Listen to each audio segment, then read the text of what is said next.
Prabowo Subianto Johadikusumo resmi menstop atau menghentikan kerjasama dengan Singapura tentang aliran listrik, dan resmi listrik tidak diberikan oleh Indonesia kepada Singapura.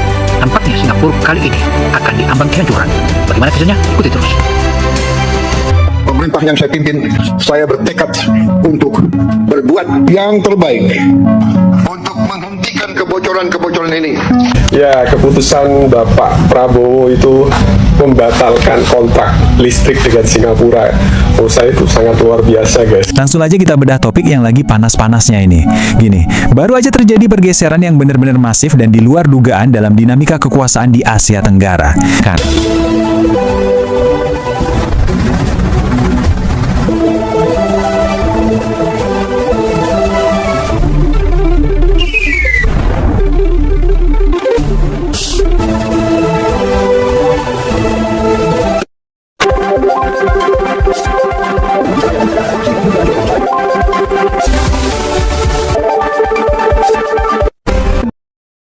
Saudara, keputusan pemerintah Republik Indonesia untuk menghentikan listrik terhadap Singapura itu memang sudah beralasan.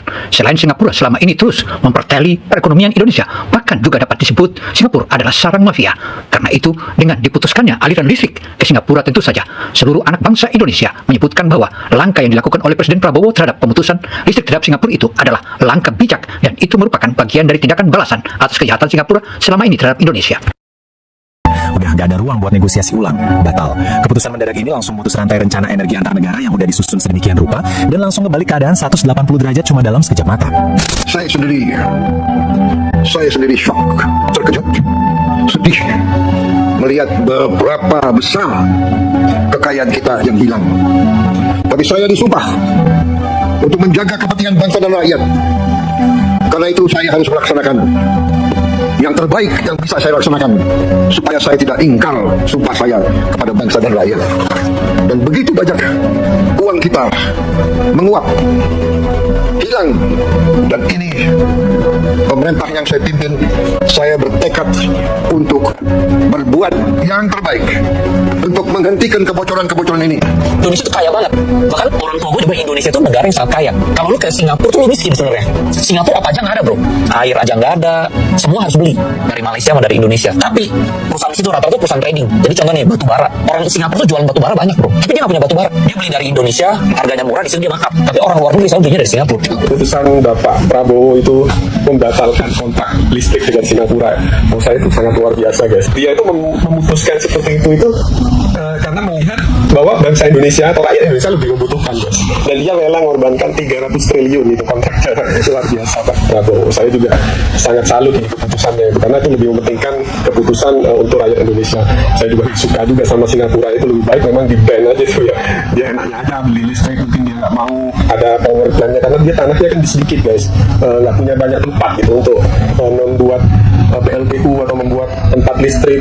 Singapura itu minta supaya kita ekspor listrik clean energy. Kita saya bilang semua tidak akan mau kalau proyeknya kita. Jadi kita juga. Jadi jangan tahu yang satu. Saya nggak mau kan kompleks di Singapura. Bikin kita. We established our sovereign wealth fund. Danantara Indonesia, the energy to power the future of Indonesia will be significantly surprising to many in the world. Singapura panik kehilangan dana dari Indonesia. Uang orang Indonesia selama puluhan tahun parkir di luar negeri. Dan sekarang pemerintah mau menariknya pulang. Kalian takut uang-uang itu balik ke Indonesia, uang haram itulah. Singapura bingung duitnya ketarik, kemudian negara-negara di safe haven country itu juga bingung duitnya pindah ke Indonesia lagi. Apakah itu yang sebenarnya kalian takutkan, lalu mencoba memframing dan memprovokasi masyarakat? Bayangkan ada sebuah manuver finansial raksasa yang saat ini sedang membuat kekuatan asing dan pusat-pusat keuangan dunia menahan napas. Ini bukan kebijakan ekonomi biasa. Ini adalah permainan catur geopolitik tingkat tinggi dan pastinya memicu reaksi keras di luar negeri. Apa yang sebenarnya sedang terjadi di balik layar? 10.000 triliun rupiah. Angka yang bikin merinding kan? Tapi ingat, ini bukanlah uang baru yang akan dicetak oleh negara. Ini adalah estimasi kekayaan luar biasa besar yang selama ini bersarang, tidur nyenyak di luar negeri, dan justru menguntungkan negara-negara asing yang menjadi tempat berlindung atau safe haven. Target utama dari manuver ini sangat jelas, memaksa dana raksasa ini pulang kampung. Coba bayangkan, kalau likuiditas sebesar ini tiba-tiba ditarik dari sistem keuangan negara tetangga, sangat wajar dong kalau memicu kepanikan luar biasa di pusat keuangan asing. Singapura panik kehilangan dana dari Indonesia. Uang orang Indonesia selama puluhan tahun parkir di luar negeri, dan sekarang pemerintah mau menariknya pulang. Banyak aset milik individu maupun perusahaan dari negara berkembang tidak disimpan di negara asalnya, tetapi diparkir di berbagai pusat keuangan offshore seperti British Virgin Islands, Cayman Islands, Luxembourg, Hong Kong, Singapura, hingga Swiss. Peran besar dalam sistem keuangan global. Mengapa? Karena banyak wilayah tersebut menawarkan kombinasi yang menarik: pajak rendah, kerahasiaan pemilik manfaat, beneficial owner, struktur perusahaan yang rumit, dan kemudahan memindahkan modal lintas negara. We established our sovereign wealth fund, Danantara Indonesia, the energy to power the future of Indonesia, will be significantly surprising to many in the world. Singapura panik kehilangan dana dari Indonesia. Uang orang Indonesia selama puluhan tahun parkir di luar negeri, dan sekarang pemerintah mau menariknya pulang. Kalian takut uang-uang itu balik ke Indonesia, uang haram itulah. Singapura bingung duitnya ketarik, kemudian negara-negara di safe haven country itu juga bingung duitnya pindah ke Indonesia lagi. Apakah itu yang sebenarnya kalian takutkan, lalu mencoba memframing dan memprovokasi masyarakat? Bayang pemerintah mau menariknya pulang. Kalian takut uang-uang itu balik ke Indonesia, uang haram itulah. Singapura bingung duitnya ketarik, kemudian negara-negara di safe haven country itu juga bingung duitnya pindah ke Indonesia lagi. Apakah itu yang sebenarnya kalian takutkan, lalu mencoba memframing dan memprovokasi masyarakat? Bayangkan ada sebuah manuver finansial raksasa yang saat ini sedang membuat kekuatan asing dan pusat-pusat keuangan dunia menahan napas. Dalam praktiknya, program keuangan di luar negeri ini dimanfaatkan untuk penghindaran pajak maupun menyamarkan kepemilikan aset, sehingga menarik perhatian konglomerat Indonesia untuk menyimpan uangnya di sana. Sekarang muncul instrumen baru.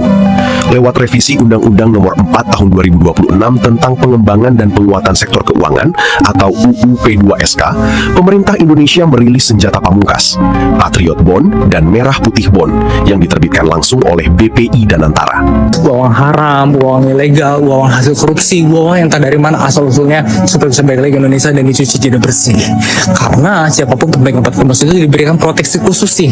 Jadi uang yang diinvestasikan di Patriot Bonds itu, yang dibelikan ke Patriot Bonds itu, tidak dapat dibawa ke jalur hukum dan tidak dapat dikasuskan ke kasus perpajakan atau apapun itu lah, whatever we said. Sebenarnya pertanyaan dari gue simpel aja sih. Kalian takut uang-uang itu balik ke Indonesia, uang haram itulah. Dari 8.000 triliun yang ada di luar itu ditarik balik, katakan separuhnya aja 4.000 triliun masuk ke Indonesia. Singapura bingung duitnya ketarik, kemudian negara-negara di safe haven country itu juga bingung duitnya pindah ke Indonesia lagi. Apakah itu yang sebenarnya kalian takutkan, lalu mencoba memframing dan memprovokasi masyarakat? Wah, dipaksa masuk ke dalam, apa nggak pusing mereka ya kan? Lalu inilah yang terjadi sekarang, dan ini inline sebenarnya dengan konsep tax amnesty yang memang sudah pernah dilakukan. Tax amnesty 1, 2, dan yang ketiga ini Pak Purbaya kan sudah bilang nggak akan ada tax amnesty. Kalau lu nggak mau masukin duitnya ke Indonesia, maka kami tidak akan mengizinkan uangmu masuk selamanya. Ini ada di berita ini nih. Dan akhirnya ditegaskan lagi bahwa Patriot Bonds itu nanti akan menyasar uang-uang gelap, uang-uang hasil kejahatan yang dilakukan untuk masuk ke Indonesia. Dan akhirnya ribut semuanya, merasa bahwa wah pemerintah makin gila, kemudian ini menjadi sarana untuk cuci uang. Untuk menjawab tuduhan pencucian uang tadi, kita harus melihat struktur hukumnya secara keseluruhan. Betul, pasal 50A memang memagari dan melindungi transaksi spesifik pembelian obligasinya.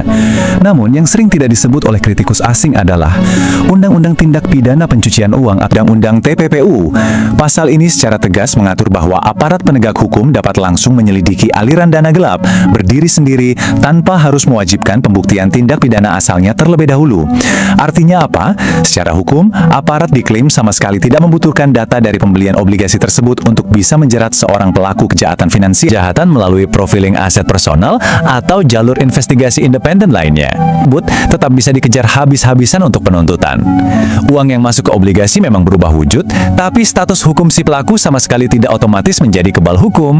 Tapi kalau dilihat secara objektif, skema seperti ini sebenarnya bukan hanya ada di Indonesia.